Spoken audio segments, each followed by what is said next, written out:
Bismillahirrahmanirrahim. Alhamdulillahi rabbil alamin. Ar-Rahmanir Rahim. Maliki yaumiddin. Iyyaka na'budu wa iyyaka nasta'in. Ihdinas siratal mustaqim. Siratal ladzina an'amta 'alaihim ghairil maghdubi 'alaihim waladdallin. Amin.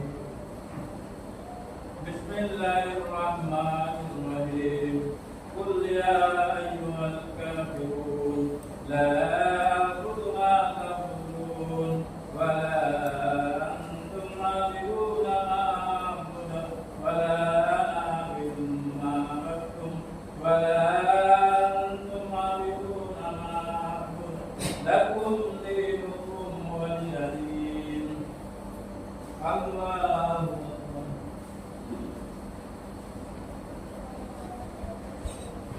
Sami'allahu liman hamidah.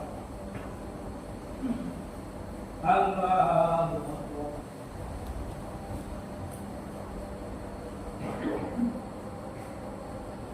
Allahu Akbar.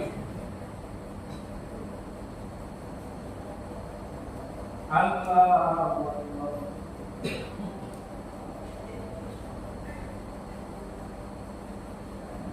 Allahu Akbar. Bismillahirrahmanirrahim. Alhamdulillahi rabbil alamin.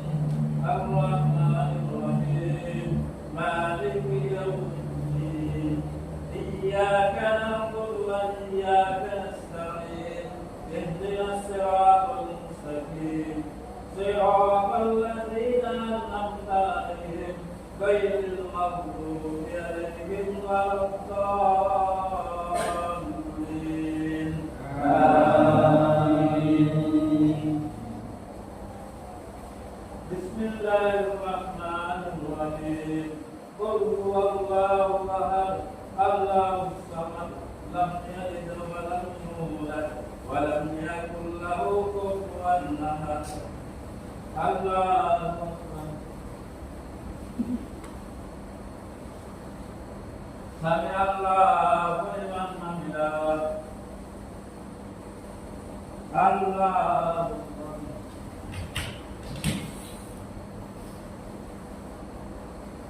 Allahu Akbar.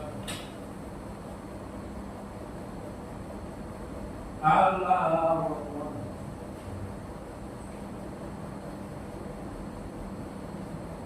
Allahu Akbar. Allahu Akbar.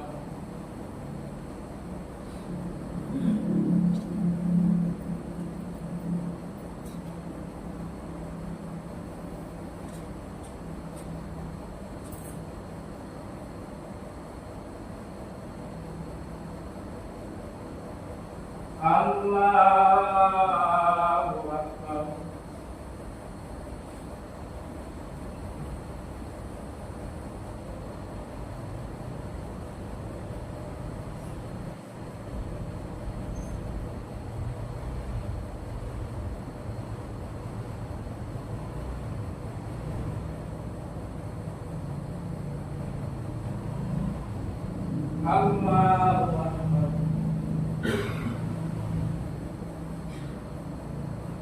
Sami'allahu liman hamidah.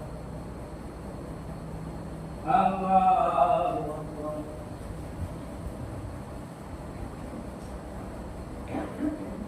Allahu Akbar. Allahu Akbar.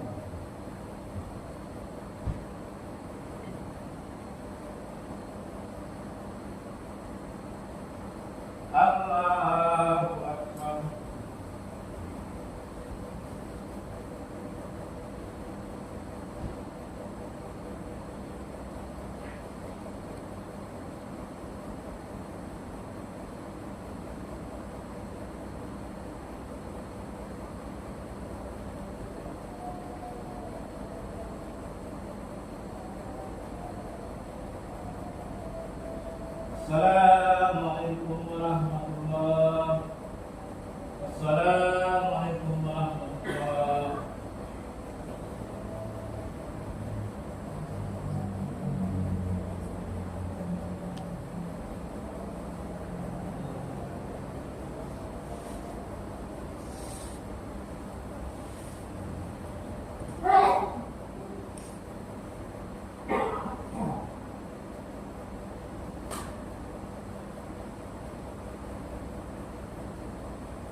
Topas bukan? Topas? Bukan? Hah?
Ya, salah.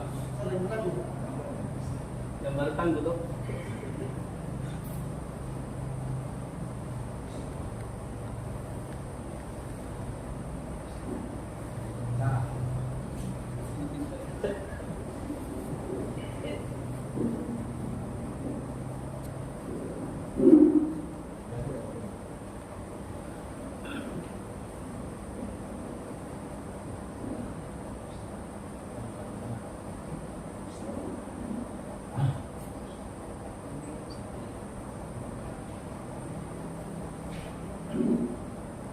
Assalamualaikum warahmatullahi wabarakatuh.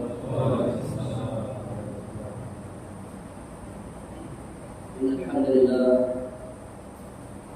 nahmaduhu wa nasta'inuhu wa nastaghfiruh wa na'udzu billahi min shururi anfusina wa min sayyiati a'malina. May yahdihillahu fala mudilla lahu wa man yudlil fala hadiya lahu. أشهد أن لا إله إلا الله وحده لا شريك له وأشهد أن محمدا عبده ورسوله. اللهم صل على سيدنا محمد وعلى آله وصحبه ومن تبعه بإحسان إلى يوم الدين. قال الله تعالى في القرآن الكريم: أعوذ بالله من الشيطان الرجيم. بسم الله الرحمن الرحيم. ولتكن منكم أمة يدعون إلى الخير ويأمرون بالمعروف وينهون عن المنكر وقال النبي صلى الله عليه وسلم: من حيزنني فقد حبني ومن أحبني في الجنة. وقال أيضا: ومن يعمل مثقال ذرة خيرا يره ومن يعمل مثقال ذرة شرا يره. Alhamdulillah, hadirin dimuliakan Allah Subhanahu wa taala.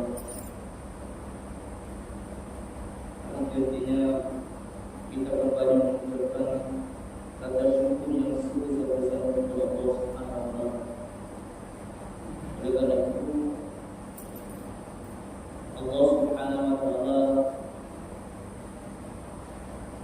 masih melimpahkan kasih sayang kepada kita.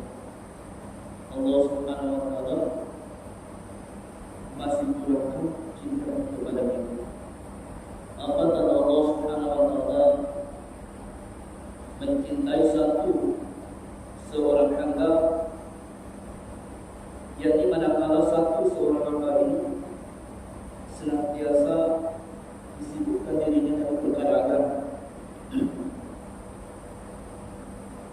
maka hadirin dimuliakan Allah Subhanahu wa taala,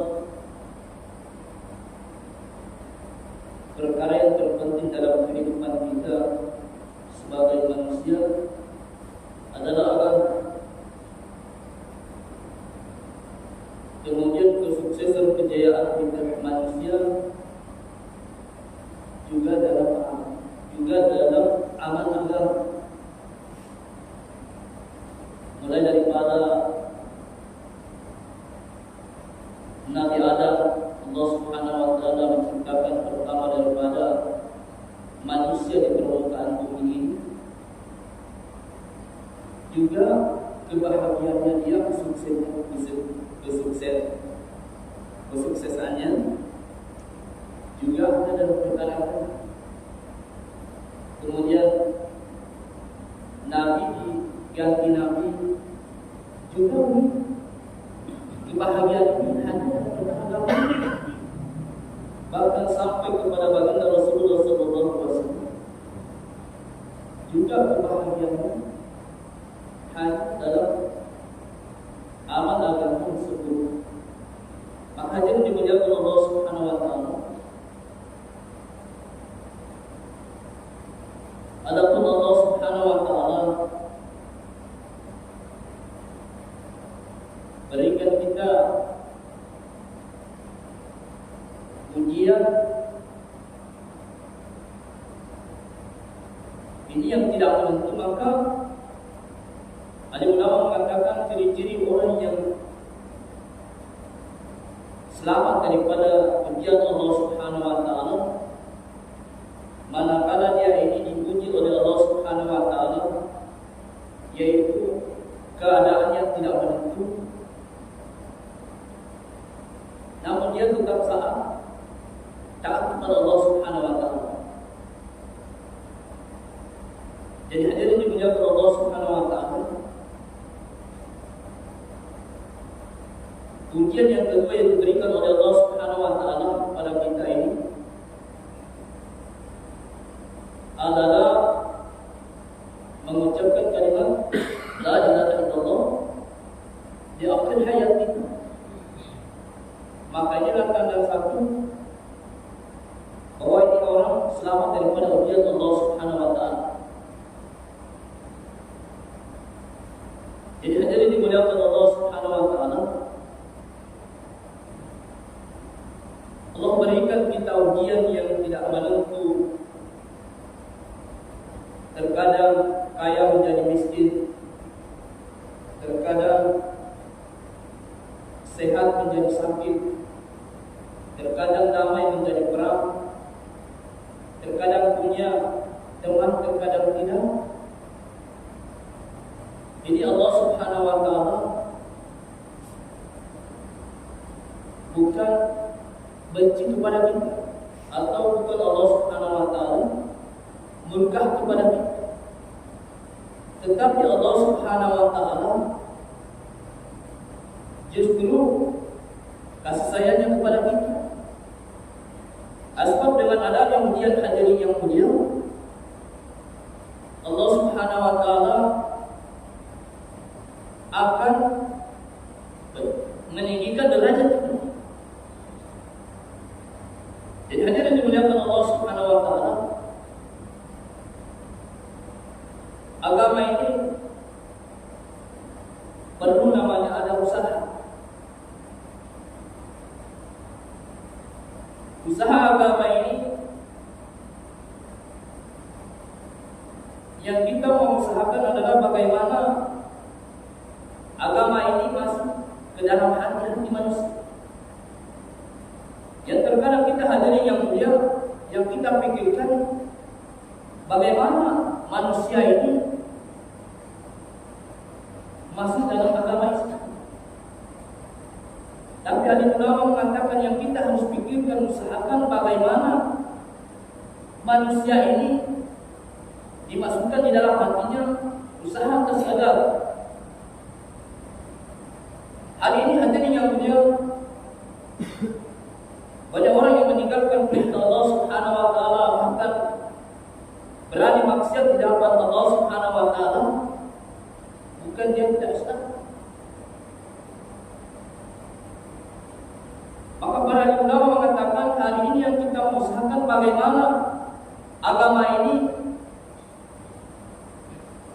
dimasukkan di dalam hati kita. Karena kalau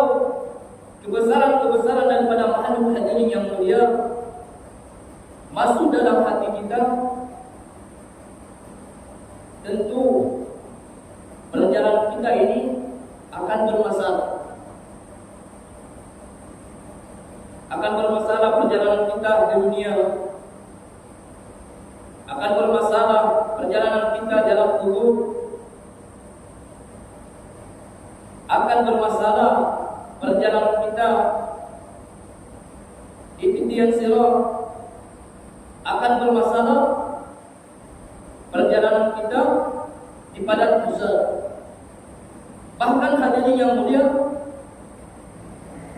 nanti kita akan bermasalah di hadapan Allah Subhanahu wa taala. Dan Allah Subhanahu wa taala tidak mau kalau ada kebesaran makhluk dalam hati kita. Jangankan di kebesaran makhluk dalam hati kita, hadirin yang mulia, disajikan saja kebesaran Allah, apalagi ada yang kebesaran makhluk dalam hati kita. Maka para ahli ulama mengatakan kehidupan kita di dunia, hadirin yang mulia, dua hal yang harus kita pahami. Apa yang kita harus pahami, hadirin yang mulia? Hakikat daripada dunia, kemudian yang kedua adalah hakikat daripada akhirat.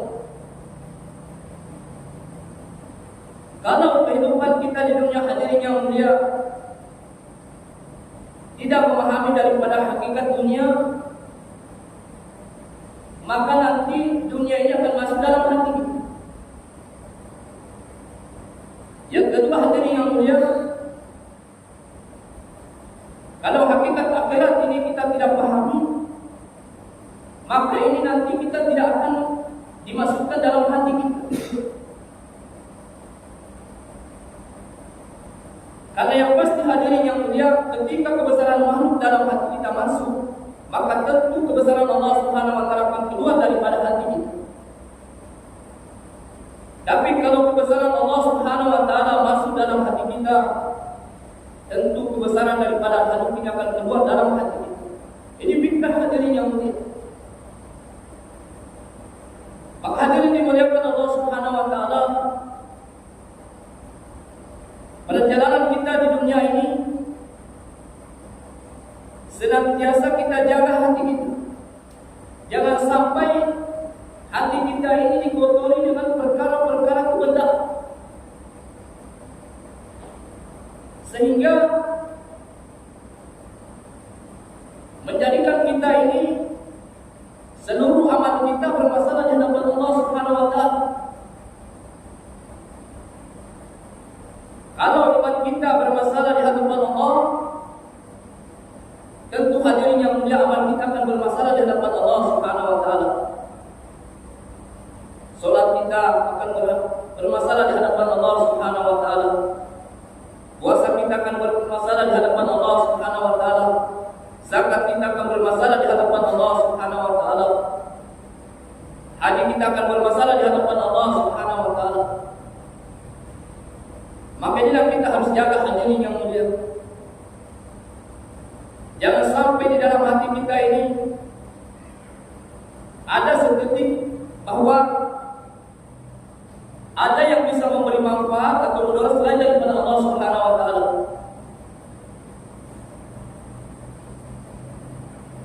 Selain daripada Allah Subhanahu wa taala adalah ciptaan Allah. Ciptaan Allah, hadirin yang mulia, dalam hati yang bisa memberikan kita manfaat atau mudarat sedikit pun, sekali tanpa ada izin daripada Allah Subhanahu wa taala. Maka hadirin dimuliakan Allah Subhanahu wa taala,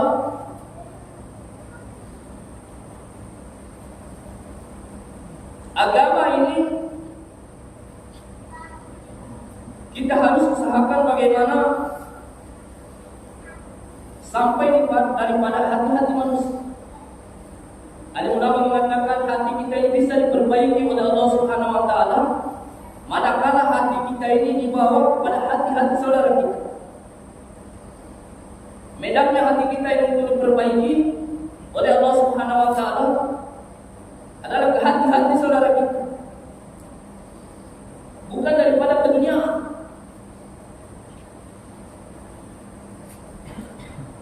Alim ulama mengatakan dunia ini bukan maksud mau ditinggalkan hadirin yang mulia, tapi kita mau rubah bahwa amal keduniaan kita ini mau dirubah menjadi amal akhirat. Kalau dunia diusaha tanpa menjadi dunia, ini dunia. Maka di ulama mengatakan hasil daripada dunia kita ini mau dirubah menjadi akhirat, menjadi bekal akhirat. Maka di ulama mengatakan dunia ini bukan mau ditinggalkan, tapi mau dirubah hadirin yang mulia. Bagaimana hasil kita ini? Dirubah bukan menjadi apa? Usaha atas dunia, tapi dirubah menjadi usaha atas akhirat. Karena kalau hadirin dimuliakan Allah Subhanahu wa taala, usaha agama ini tidak diusahakan lama-lama orang ini berani meninggalkan perintah Allah Subhanahu wa taala. Setelah berani meninggalkan perintah Allah Subhanahu wa taala, dia akan berani maksiat kepada Allah Subhanahu wa taala. Setelah berani maksiat kepada Allah Subhanahu wa taala, akan timbul dalam hatinya ada yang bisa memberi manfaat atau berdoa selain daripada Allah Subhanahu wa taala. Tapi kalau dunia akhirat ini diusahakan hadirin yang mulia, maka orang ini akan kembali kepada Allah Subhanahu wa taala, akan kembali tawadhu kepada Allah Subhanahu wa taala, akan kembali kepada Allah Subhanahu wa taala senantiasa mengamalkan perintah Allah Subhanahu wa taala, akan kembali kepada Allah Subhanahu wa taala usaha atas agama. Maka hadirin dimuliakan Allah Subhanahu wa taala, semua ini hadirin yang mulia harus kedua di dalam Allah Subhanahu wa taala. Untuk menyelesaikan semua masalah hadirin yang mulia, ini tidak bisa dengan ceramah, tidak bisa dengan apa namanya? Ini harus usaha atas pengorbanan hadirin yang mulia. Sebelum baginda Rasulullah SAW buat usaha atas agama,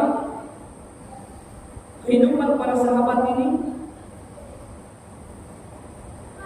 puluhan.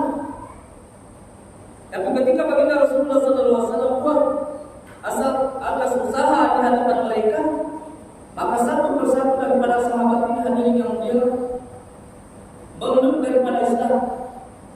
Kemudian sahabat ini berubah kehidupannya. Atas apa hadirin yang mulia? Karena ada usaha atas iman. Usaha atas iman ini yang bisa berubah daripada orang manusia. Usaha atas iman ini dia seperti orang yang memiliki daripada uang.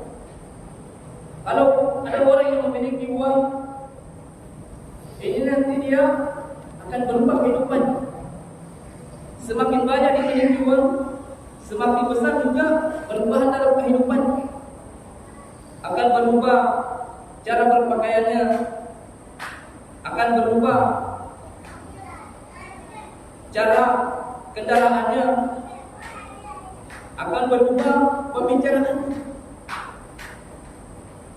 Beginilah hadirin yang mulia, kalau iman ada dalam hati kita,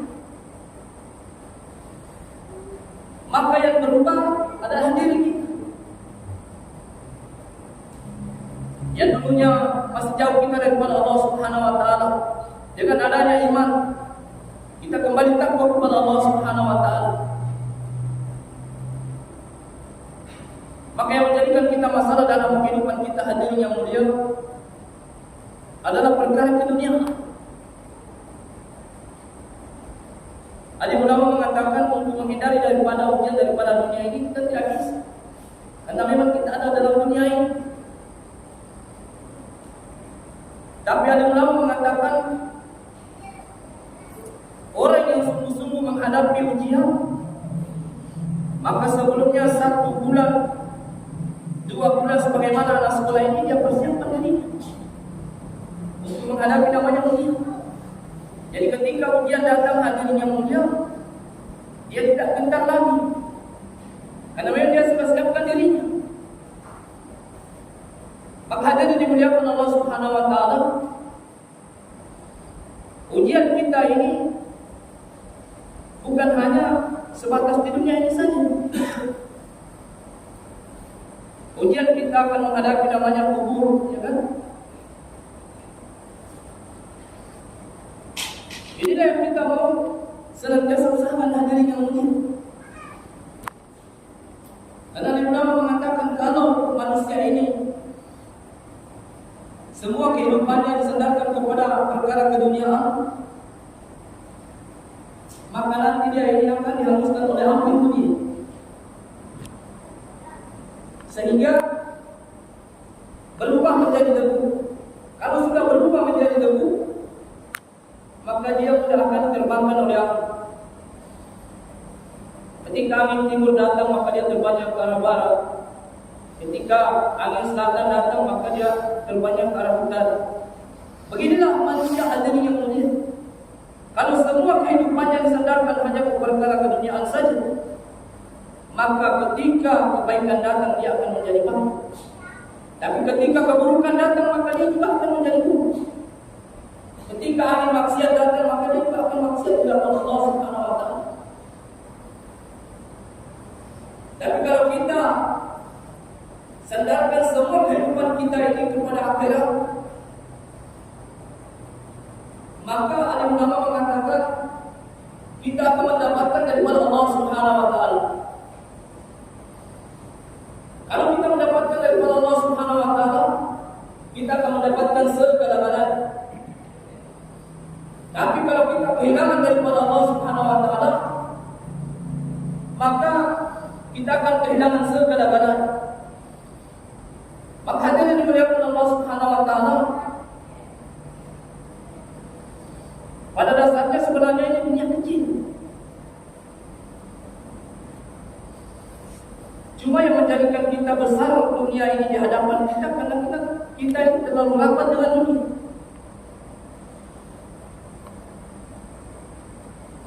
Ada ulama berikan kita contoh hadirin yang mulia. Dunia ini seperti satu batu di pinggir pantai, yang mana semua yang lalu adalah akhirat. Dunia ini adalah satu batang kelambu. Kenapa tidak bisa kelihatan ini semua lalu? Karena kita terlalu rapat mata kita dengan batang kepala. Kenapa ini hadirin yang mulia? Maka untuk bagaimana usaha untuk kelihatan semua yang lalu luas ini, maka kita harus mundur sedikit daripada batang kelambu. Kalau kita mundur, tentu akan kelihatan sedikit laut. Kalau tambah lagi jauh, maka akan tambah lagi kelihatan laut. Tambah jauh ditinggalkan hadirin yang mulia, yang hilang nanti adalah perkara keduniaan. Yang hilang nanti adalah batang kelapa, yang tinggal kelihatan adalah laut. Beginilah kehidupan akhirat dengan dunia hadirin yang mulia. Kenapa kita tidak melihat keuntungan daripada akhirat ini, masya Allah, ya kan? Kenapa kita melihat keuntungan dunia ini sangat besar? Karena kita terlalu rapat dengan dunia hadirin yang mulia. Maka kita tidak dianjurkan terlalu mendekat, tapi kita hanya menjauh saja. Bagaimana perkara keduniaan kita ini bisa tinggalkan sedikit. Kita berani mundur daripada usaha kita 3 hari, kalau pasti Dunia itu kelihatan hadirin yang mulia, ditambah lagi berapa? 40 hari. Kalau 40 hari hadirin yang mulia, dunia sudah mulai kecil. Yang besar adalah akhirat. Kalaupun itu hadirin yang mulia masih besar ke dunia kita, maka kita tinggalkan lagi berapa? 4 bulan hadirin yang mulia. Barulah betul-betul dunia ini hilang di hadapan mata kita. Yang kelihatan adalah akhirat saja. Maka hadirin dimuliakan Allah Subhanahu wa taala. Semua ini bisa kita dapatkan sesuai dengan pengorbanan hadirin yang mulia. Tanpa pengorbanan ini kita tidak bisa mendapatkan hadirin yang mulia. Hanya dengan pengorbanan saja. Ada para sahabat begitu, dengan meninggalkan keluarganya. Para nabi juga begitu, dengan meninggalkan keluarganya, barulah mendapatkan daripada ridho Allah Subhanahu wa taala. Maka hari ini kita mau buktikan cinta kita kepada Allah Subhanahu wa taala. Kita mau buktikan cinta kita kepada baginda Rasulullah sallallahu alaihi wasallam, yang mana beliau telah mengorbankan seluruh hidupnya, seluruh hartanya, seluruh keluarganya, seluruh waktunya, sehingga ini agama tersebar kepada seluruh alam hadirin yang mulia. Bahkan sampai hari ini kita pun dapat menikmati agama ini dengan adanya orang yang menghormatkan. Maka kalau kita betul mencintai daripada baginda Rasulullah sallallahu alaihi wasallam, cinta kepada Allah Subhanahu wa taala, maka kita berada sekarang Pak insyaallah angkat tangan kita. Insyaallah kita kepada baginda Rasulullah sallallahu alaihi wasallam. Yes. Kata teman itu berlimpahannya dari